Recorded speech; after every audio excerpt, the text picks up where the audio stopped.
Good afternoon, everyone, and welcome back to Jimbo's Garage. Well, today I've got another shop modification for us here in the shop.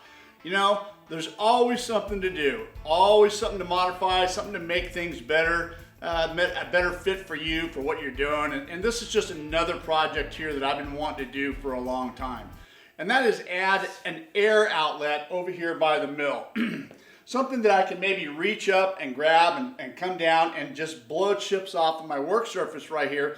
Is currently, I'm doing it the old school way. I do an operation, the chips pile up, I get down, blow the chips off, and frankly, I'm getting tired of doing that. So I thought would be a good idea is to be able to have something that I can pull down and just blow the chips off, clear the area, and then this hose is just, now, not retract up. I don't want to have a reel up here. I'm just looking for a flexible hose, and I'll show you what I have. I've got a handful of parts and pieces over here, and we'll go over those in a minute. But how we're going to access this is several years ago, I hard piped in air throughout this shop. I used 3/4 inch copper, and I've added air in many locations in this shop to accommodate the air stuff that I need. I have a Craftsman 60-gallon air compressor. I came off of that, and that's what I plumbed all over the place here. I'll show you that situation, and I'll show you the airlines that I have. And what we're going to be able to do is we're going to be able to, what I think, is tap into this line that's coming across the top, that's coming down and feeding my plasma cutter here. And we'll be able to tee off of that, come over and come down with a fitting. And this is where I think this whole air hose thing is going to go. We'll go over that. I'll show you what that's going to be like. So let's get started. Today's video is sponsored by King Metals. They've got all your fabrication needs in one location. From hinges to hardware, balusters to metal decor, brass to aluminum, and a whole lot more. You name it, they've got it. Check them out today at kingmetals.com. Now let's get back to today's video. All right, I can't really get the camera in a position to show you exactly what I got here. I just don't have any room for that. Maybe I'll give you some, I'll get my cell phone out, maybe I'll show, I'll get the camera on the back, I'll show you where this air actually ties in and get a better shot of this, and I'll put that in the middle of all these clips right here so you'll see. But basically, this is my air compressor right here. It is a Craftsman 150 PSI 60-gallon air compressor, and the air outlet is in the back. I've plumbed it out with a ball valve. It comes along the wall right here, and then from here it heads up and over into several locations here in the shop. I've also added this this condensation drain with a ball valve right here, so I just simply every once in a while open that up, and it releases any condensation that might build up in these air lines and drip down through here. The first air port that I have is comes right off of here, up and over, and it supplies this reel right here. Pretty handy to have if I got stuff going on outside of my shop here, airing up some tires, or just I got some air right here close to my lathe if I need it. So that's pretty cool. The rest of it goes up and over the top to different locations, and I'll show you some of those locations, and then I'll show you where we're going to be tapping into to get our line over there by the mill. All right, so this is going to be kind of hard to see possibly, but let's see.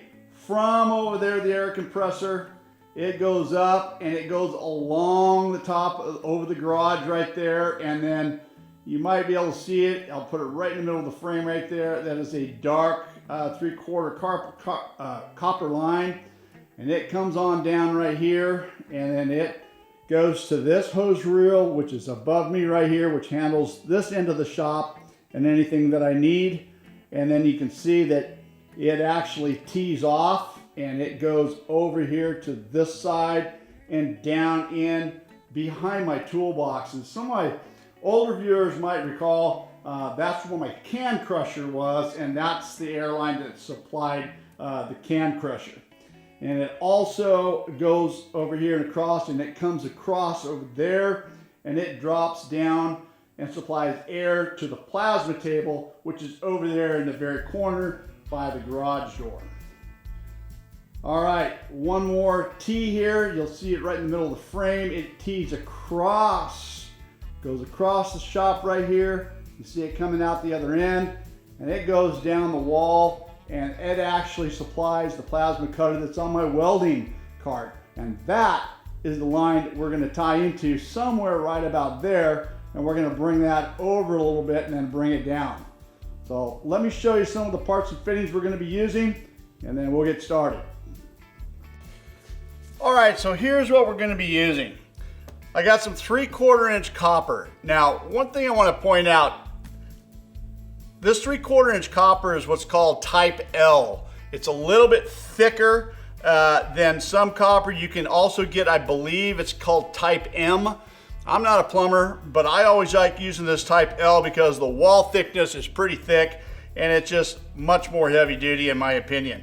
Now the type M, the thinner wall stuff will probably be just fine for the air that we're using, but I don't know. I just like to go big. That's the way it is. We got a couple 90s, 390s right here. We got a T, we got a 3/4 inch screw connector, and then this reducer, 3/4 inch reducer in here that's gonna reduce down, and that's what's gonna adapt into this size right here, okay? I've got a simple, right now I have just a simple air nozzle. Now this is, you know, not the best of quality, but I've got several of these and they do work. For now, this is what I want to use because it's lightweight. It's not heavy. And you'll see what I mean when I get this hose hung up, that I don't really want a lot of weight on it. And speaking of hose, this is what we're using. Now, I know this isn't the best of quality, and maybe there's another alternative, but this is just what I have for now. And I think this is what I want to see. I want to be able to have it hung up like this and be able to pull down, use it, and let go and just have it hang right there just above my head so I can, it's out of reach, or not out of reach, but out of the way of the work, and I can easily reach up and grab down and use it and then just retract back. That's the plan anyway. And then of course, that quick connector right here, and we'll get all of that stuff hooked up. So let's go ahead and get started. Okay. It's several days later, and I've been thinking about this, and that's the problem.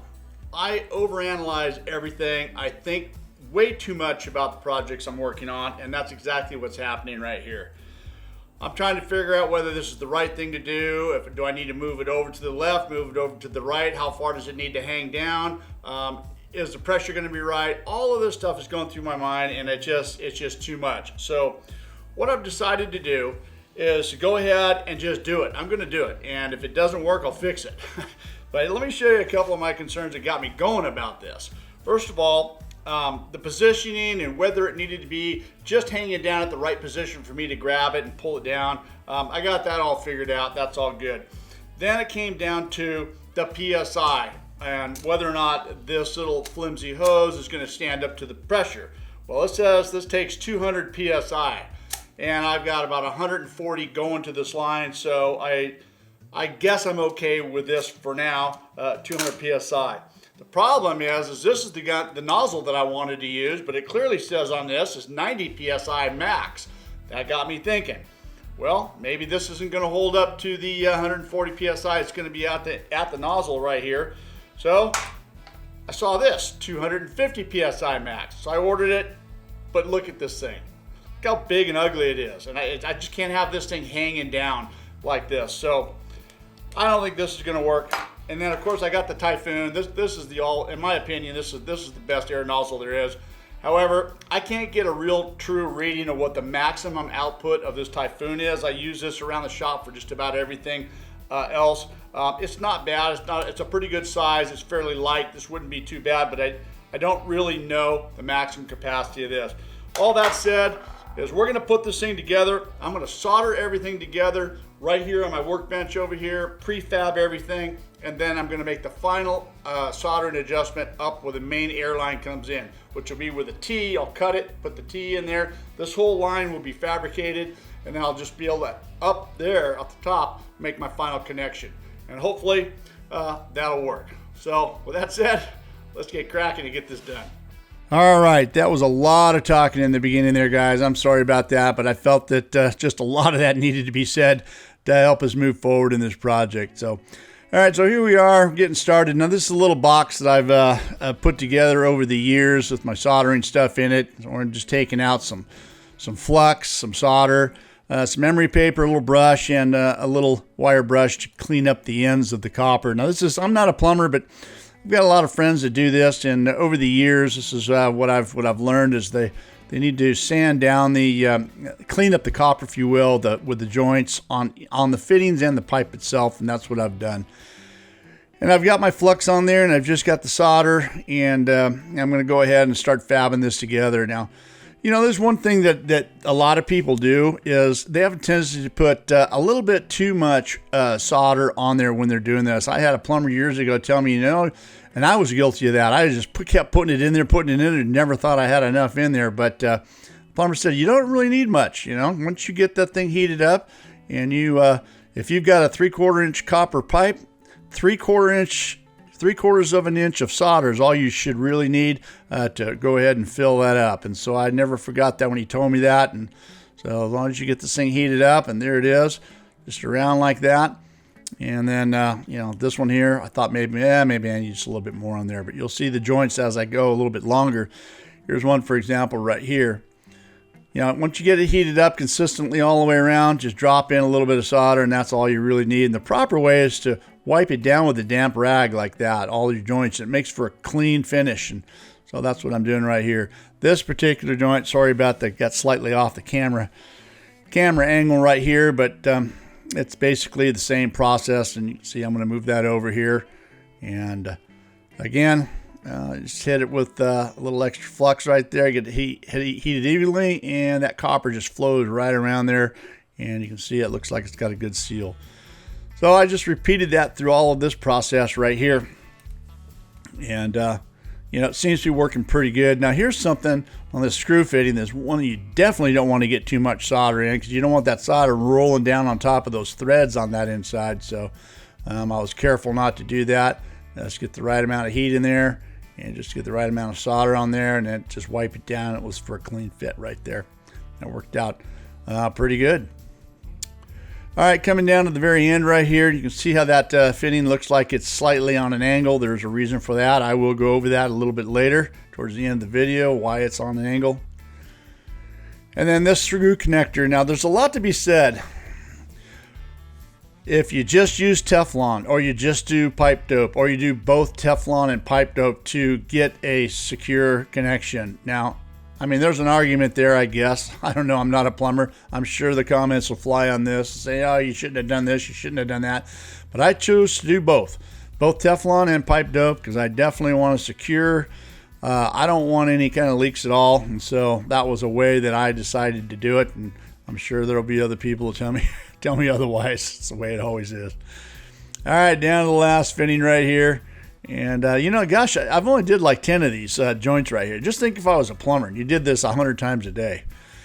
All right, shutting the air off, draining the system right here. So I want to be sure everybody knows that, so they don't think I'm cutting into a live system. Now that my system is completely free of air, I went ahead and I'm making my cut. Now, I made my measurements carefully, because this thing's prefabbed. Everything needs to fit right where it needs to be. And I'm going to go ahead and put this last piece in. This will be the moment of truth here, because all those other joints were easy. You know, sitting in the vise and you're soldering downhill, of course that's easy. But when you're overhead and you got to make that work, I get a little nervous about this. So I'd already sanded down the prefabricated piece there on the inside of the couplings, and here I'm sanding this on the outside. I'm getting my flux on, and then, you know, here I am by myself, like always by myself, and you know, trying to get this fabricated piece on. And you can see I've got one side on okay, and I'm going to just stick like a clamp up on here to kind of hold it in place. And of course, I didn't hit the stud, so it's just in the drywall. So, but I knew that, and I said, well, I just need to hold it in place just so I get this thing stretched on. And this is the problem that I had. You know, I thought I loosened up enough of the existing airline to move it enough just to get this thing stretched on, but I'm about 1/8 of an inch short. Couldn't stretch it. I needed a little bit. There goes my clamp. It finally came undone. Now it's hanging down. Now I'm getting frustrated. I finally stretched it enough to get it on there, and everything worked, and I got it on there, and be sure that everything was tight to the end of that T, and I had my secure. Both the existing airlines are in there nice and tight, and now I'm gonna clamp this thing up. So that again, just getting things secured before I weld it in place. I want to be sure it works the way it's supposed to work. And you can see right here, I'm adding more clamps, and trying to get everything in the stud now to make it secure. I found the stud with the second clamp there, and then I moved the other one over. I did it off camera right there, you can see, and I finally got the stud there. All right, so here is a piece of sheet metal that I'm putting between the pipe and the drywall. Of course, I don't want to burn the drywall up when I'm up there heating up the fitting. So I've got the sheet metal in there to kind of protect that. And then I've got a 1/4 inch piece of metal wedge that I've put in right here to pull down the pipe away from the sheet metal so I can get a clean connection with some heat and some solder around the top of that. And then for me, here we go. We're going to give this thing a try, and I'm hoping this is my only shot. This is the only part of this whole project that I worried about for so long. This connection right here. Is it going to work? Because, I mean, if it doesn't work, it's not a real easy fix. At least for me, it's not. I'm not a plumber. You guys are plumbers. Maybe it isn't easy. But, man, if this doesn't work, it's just a whole bunch that has to happen to make it work. So I was really kind of hoping that that I got that where it needs to be. All right, here it is. This is the last little connection on here. And the reason why this thing is tipped out on a little bit of an angle is because of the hose. You can see the hose is that circular recoiling hose, or I don't know what you want to call it. I'm not certain. But the way the hose lays out is that it's I wanted to keep it away from that wood soffit hanging there as much as I can. That's why I turned it out. I really could have turned it out a little bit more. You can see it touches it still right there. But I needed that to come down just like it did right there. And so far, I'm pretty happy with what I got. The distance that hose is coming down. There's a couple ways I can extend it up farther by maybe some zip ties or something that'll hold that thing. But I really like where it's ending up. It's pretty good. All right, so here we are down to the very end right here, and I'm putting the last little fitting on there. And then I decided to go with this. This small little, well, I'll show you here in a minute. The first thing I'm going to do is air everything back up. So I charged the system. I double checked for leaks. Everything is good. I used soap and a spray bottle, checked everything. I got absolutely no leaks in the stuff that I did. So I'm pretty happy about that. And I'm pretty happy about the way that hangs down. I went with this small nozzle. I'm going with it. And so if it becomes a problem, I'll change it out. But for now, I put it on there, and I let it go for a couple of days, and it seems to be holding pressure fine. There's no issues with it. I'm pretty happy with the way that turned out. No leaks anywhere. And then, of course, what would it be without me giving it a test fit to see if it's going to actually work the way I was hoping. So here I was just drilling a couple of holes in a plate. And I mean, obviously you got a vacuum there and you can vacuum those off, but sometimes the vacuum becomes inconvenient, and there's not a lot of chips here. I'm just trying to clean the surface off here. It's not something like we're going to do all the time. Just a little bit of air just like that, clears off the surface, and that retracts right back up out of the way. Perfect fit. All right, I'm very happy with this shop modification. Thanks for watching, guys, and we'll see you on the next video. See you next time on Jimbo's Garage.